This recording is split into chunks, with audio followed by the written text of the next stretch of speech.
আমাদের বহু কাঙ্ক্ষিত বহু প্রতীক্ষিত সেই প্রতীক্ষার অবসান। 18তম লোকসভা ভোটের দামামা বেজে গিয়েছে গোটা দেশ জুড়ে। ইতিমধ্যেই দ্বিতীয় পর্বের ভোট সাঙ্গ হয়েছে বেশ কিছু আসনে। অন্যান্য আসনের প্রার্থীরাও তীব্র গরমের দাবদাহকে পিছনে ফেলে চূড়ান্ত পর্যায়ের ভোট প্রচারে ব্যস্ত।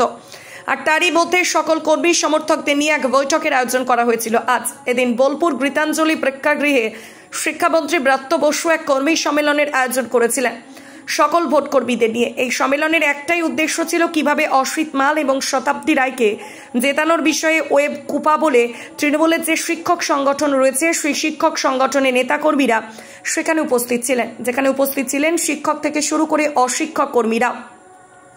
সেখানে উপস্থিত ছিলেন প্রলয় নায়েক, অসিত মাল, বোলপুর পৌরসভার chairman Parna Ghosh, deputy speaker Ashis Bandyopadhyay, সিউড়ির বিধায়ক বিকাশ রায় চৌধুরী, বীরভূম জেলা পরিষদের সভাধিপতি কাজল শেখ সহ বিশিষ্ট ব্যক্তিত্বরা।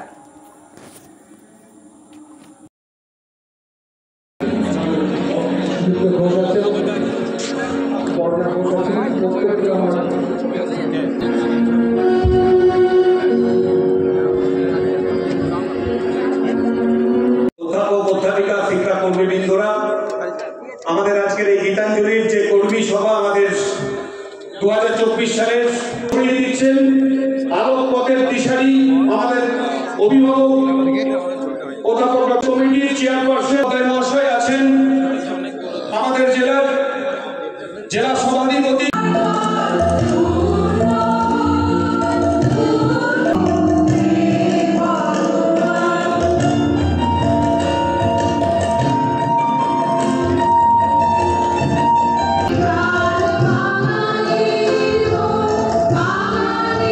এখানে গোটা বীরভূম জেলার শিক্ষক শিক্ষিকাদের নিয়ে আমার এবং অধ্যাপক অধ্যাপিকাদের নিয়ে প্রাথমিক শিক্ষা সমিতি এবং উচ্চ মাধ্যমিক শিক্ষা সমিতি মানে আমার তৃণমূল শিক্ষা সেলের তাদের উদ্যোগে এবং ওয়েব কুপা আমার অধ্যাপক সমিতি তাদের নিয়ে একটা বিরাট একটা মিটিং আয়োজন করা হয়েছিল এই বোলপুরে গীতাঞ্জলিতে। আমি এই দুদিন বীরভূম জেলাতেই থাকবো এবং আজকে তো আমার দুই প্রার্থী শ্রী অসিত কুমার মাল এবং শ্রীমতী শতাব্দী রায় তাদের সমর্থনে এবং আমার নেত্রী মমতা বন্দ্যোপাধ্যায় তার যে এই 71টা উন্নয়ন এই উন্নয়নের সুফলগুলো যে কীভাবে মানুষের কাছে পৌঁছচ্ছে সেটা বলার জন্যে আমি এখানে এসেছিলাম।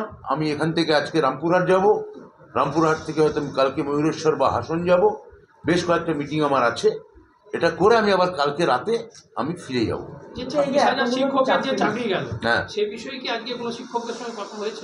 কিছু শিক্ষক আমার কাছে কান্নাকাটি করছিলেন যে তারা যোগ্য হওয়া সত্ত্বেও তাদের কিভাবে ম্যানিপুলেট করে সরানো হলো, এবং যেটা আমার নেত্রী বলেছেন যে এই চাকরি খেপোদের যে উন্মত্ত আনন্দ, যে চাকরি খাওয়ার পর দেখুন ব্যাপারটা সাবজুডিস, ব্যাপারটা সুপ্রিম কোর্ট অবধি যাবে, সেটা তো একটা অন্য দিক, আইনি যে লড়াইয়ের দিক, সেটা রাজ্য সরকার, এসএসসি এবং মাধ্যমিক বোর্ড তারা সবাই আদালতে গেছে। কিন্তু মানুষ দেখুক যে তৃণমূল আমলে চাকরি খেতে এবং চাকরি নিয়ে খারাপ কথা বলতে এবং যোগ্যদের চাকরি খাওয়ার পর এই রামবামদের যে উল্লাস, সেটার দিকে আমি মানুষকে দৃষ্টি আকর্ষণ করতে বলব।